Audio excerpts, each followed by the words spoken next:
Halo semuanya, kembali dengan saya, Sebastian, pada segmen Science Fact.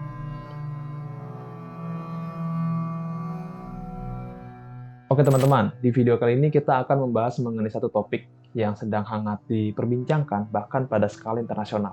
Seperti yang teman-teman sudah ketahui, bahwa beberapa minggu belakangan ini, bahkan hingga sampai saat ini, dunia tengah memusatkan perhatiannya terhadap invasi militer yang dilakukan oleh Rusia ke Ukraina di bawah instruksi Presiden Vladimir Putin. Nah, namun di video ini kita tidak akan membahas mengenai kronologi ataupun sejarah yang melatar belakangi ketegangan yang terjadi di antara kedua negara ini. Akan tetapi, di video ini kita akan coba menyoroti beberapa statement yang sempat disampaikan oleh Pak Putin ini terhadap negara-negara yang coba berani mengganggu atau mencampuri urusannya. Nah, intinya dari beberapa statement yang sempat disampaikan oleh Pak Putin ini, baik itu ketika di awal proses invasi berlangsung ataupun di beberapa waktu belakangan ini, beliau menyampaikan bahwa dia tidak akan ragu-ragu untuk menggunakan senjata nuklirnya jika invasi yang dilakukannya ke Ukraina diganggu oleh negara-negara lain. Ya, walaupun beberapa pihak menyampaikan bahwa apa yang dikatakan Putin ini hanyalah sebuah gertakan, tapi tentunya statement ini mengundang ketakutan bagi dunia. Apalagi Rusia ini tercatat sebagai negara dengan gudang senjata nuklir yang terbesar di dunia.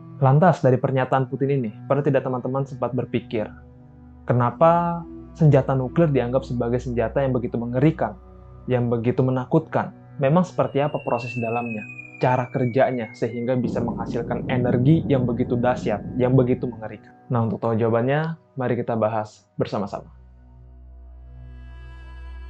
Oke teman-teman, saya akan coba membahas cara kerja senjata nuklir ini dengan sederhana, baik itu dari segi teori ataupun dari segi konseptual. Akan tetapi dari segi kerumitan di dalam proses pembuatan, peluncuran, hingga ledakannya secara detail, itu mungkin tidak akan begitu mendalam. Baik teman-teman, kita masuk ke dalam pembahasannya. Sesuai dengan namanya, yaitu senjata nuklir. Artinya senjata ini memanfaatkan reaksi nuklir untuk menghasilkan energi dalam jumlah yang sangat besar. Lantas pertanyaan berikutnya, apa itu nuklir? Untuk teman-teman yang sedang atau sudah mempelajari konsep atom di mata pelajaran fisika ataupun kimia di level SMA, seharusnya cukup familiar dengan kata ini atau konsep ini. Nah, nuklir artinya adalah inti atom, ya mirip dengan nukleus yang artinya inti sel, tetapi bedanya di sini nuklir mengacu kepada inti di dalam atom. Nah, seperti yang teman-teman sudah pelajari, bahwa setiap materi, setiap benda yang terdapat di alam semesta ini tersusun atas satuan dasar materi terkecil, yaitu atom. Nah, di dalam atom ini terdapat inti atom yang mengandung proton, yaitu partikel subatomik yang bermuatan positif, dan juga neutron, yaitu partikel subatomik yang bermuatan netral. Kemudian inti atom ini dikelilingi oleh elektron yang bergerak berdasarkan orbitnya. Pada atom netral, jumlah proton dan juga jumlah elektron yang terdapat di dalam suatu atom akan sebanding atau jumlahnya sama. Dan jumlah proton ini menentukan jenis unsur dari tiap-tiap atom. Sehingga misalnya apabila terdapat dua atom dengan jumlah proton yang terdapat di dalam inti atomnya itu sama, artinya kedua atom ini berasal dari jenis unsur yang sama. Namun jika terdapat dua atom dengan jumlah proton yang terdapat di dalam inti atom, tiap-tiap atom ini berbeda, maka kedua atom ini berarti memiliki jenis unsur yang berbeda. Oleh karena itu, jumlah proton ini disebut juga sebagai nomor atom atau simbolnya Z, karena menjadi identitas atau yang membedakan jenis-jenis unsur tiap-tiap atom. Oke, bagian berikutnya, jumlah unit proton dan juga jumlah unit neutron yang terdapat di dalam suatu atom itu disebut juga sebagai nomor massa atau simbolnya itu A. Nah, lantas pertanyaannya, mengapa hanya proton dan juga neutron yang dilibatkan untuk menentukan nilai massa suatu atom? Padahal masih ada elektron. Nah, jawabannya karena ukuran ataupun nilai massa dari satu unit elektron itu sangat kecil, sehingga tidak memberikan pengaruh yang signifikan terhadap massa suatu atom, atau dapat disimpulkan massanya dapat diabaikan. Oke, bagian berikutnya masih seputar atom. Ya, jumlah neutron yang terdapat di dalam tiap-tiap atom dengan jenis unsur yang sama, itu bisa berbeda. Contohnya ada dua atom karbon.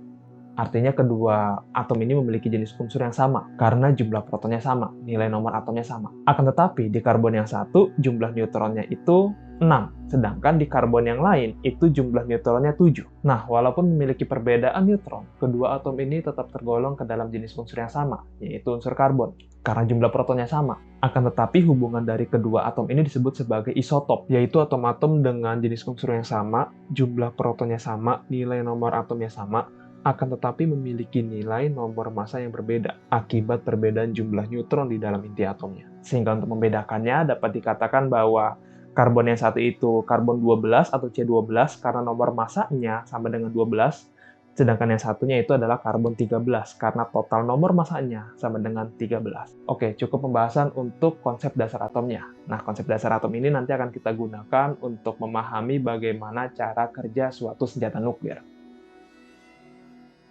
Seperti yang saya sudah sampaikan di awal tadi, pada dasarnya senjata nuklir merupakan suatu senjata yang memanfaatkan reaksi nuklir yang terdapat di dalam atom untuk menghasilkan energi yang dahsyat. Nah, ada dua jenis reaksi nuklir yang dimanfaatkan oleh senjata nuklir untuk menghasilkan energi dalam jumlah yang sangat dahsyat, yaitu yang pertama reaksi fisi, dan yang kedua itu adalah reaksi fusi. Oke, kita masuk ke reaksi yang pertama, yaitu reaksi fisi nuklir, yang berarti pemecahan atau pemisahan inti atom. Kita coba kembali dulu ke konsep dasar atom.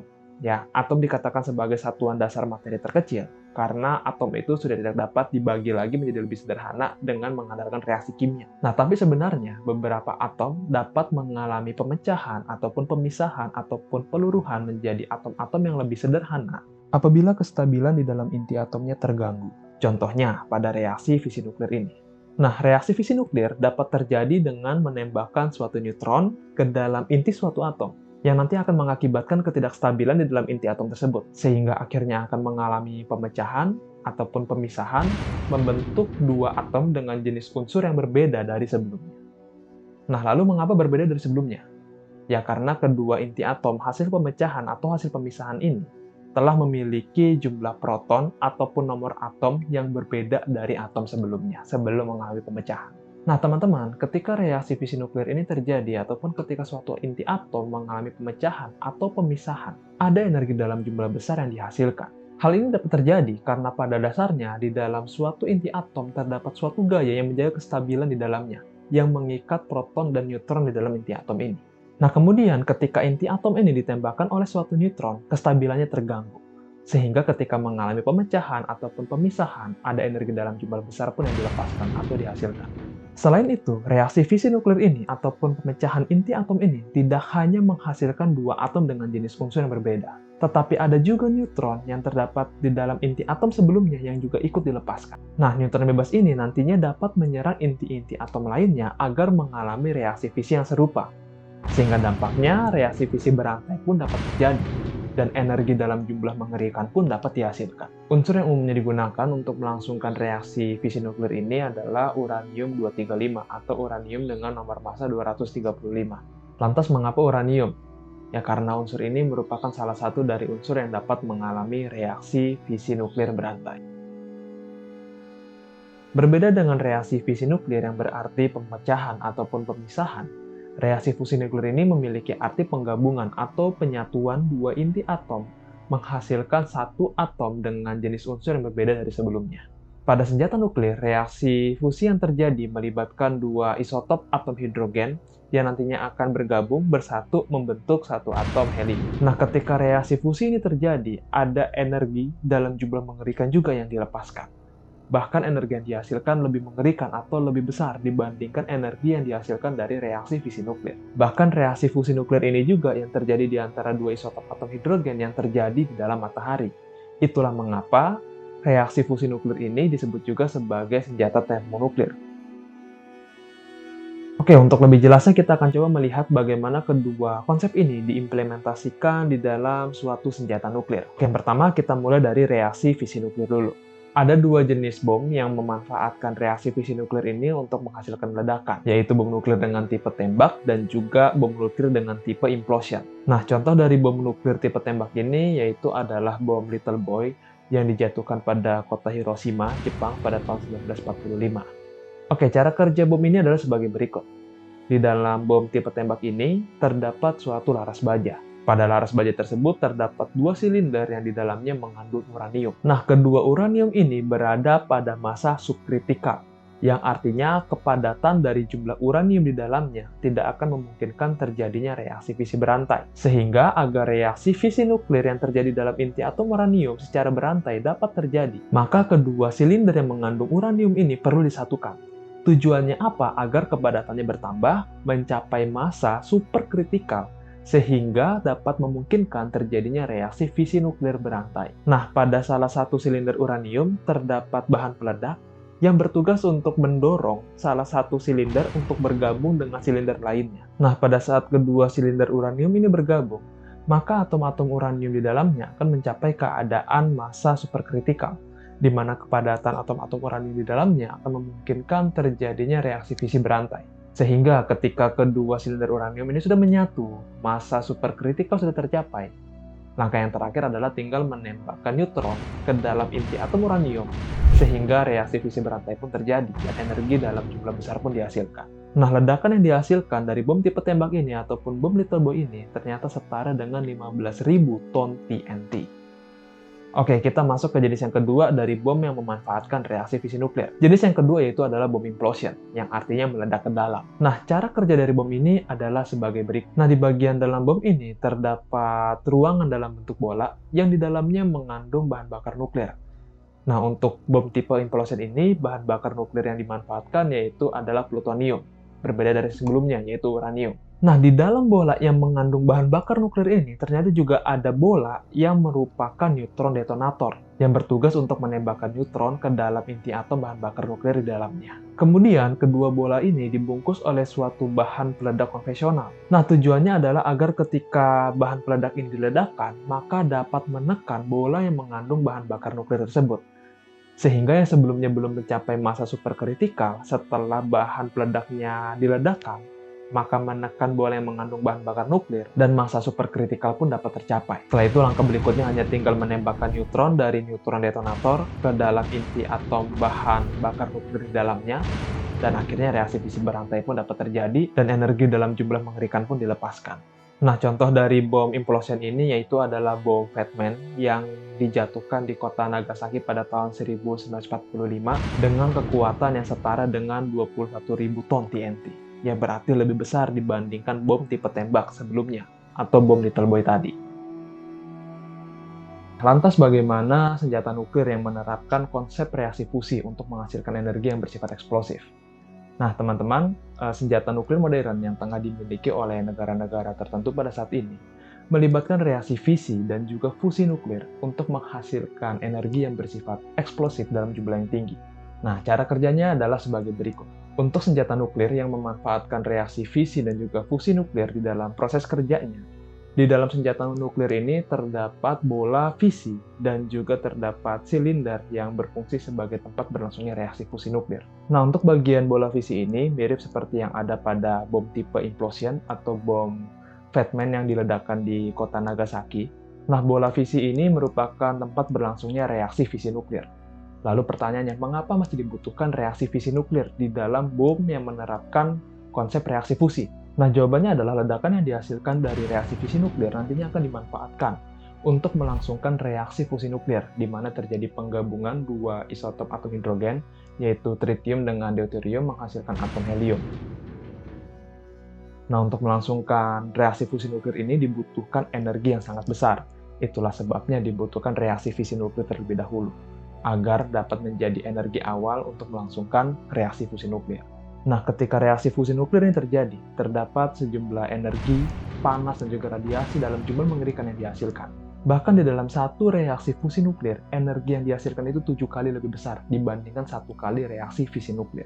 Dan yang mengejutkannya lagi, dari kompleksitas proses kerja senjata nuklir modern ini yang melibatkan reaksi fisi dan juga fusi nuklir, ternyata hanya membutuhkan waktu sekitar 600 per miliar detik. Nah, teman-teman bisa hitung sendiri, 600 dibagi 1 miliar detik, seberapa cepat itu prosesnya. Contohnya, untuk kita mengedipkan mata saja, waktu yang dibutuhkan hanya sekitar 1/3 detik. Artinya, proses reaksi fisi dan juga fusi nuklir yang terjadi dalam senjata nuklir modern, itu bisa 500.000 kali lebih cepat dibandingkan kecepatan kita mengedipkan mata. Nah, senjata nuklir modern inilah yang kini tengah dimiliki oleh negara-negara tertentu, seperti Rusia, Amerika, Cina, Prancis, Inggris, Pakistan, India, Israel, dan juga Korea Utara. Nah, teman-teman, sejatinya bom nuklir modern ini atau senjata nuklir modern ini sangat lebih mengerikan dibandingkan bom yang meledakkan di kota Hiroshima ataupun Nagasaki. Contohnya SAR bomba, atau dalam bahasa Indonesia itu Raja Bom. Nah, bom ini merupakan bom yang dikembangkan oleh Uni Soviet.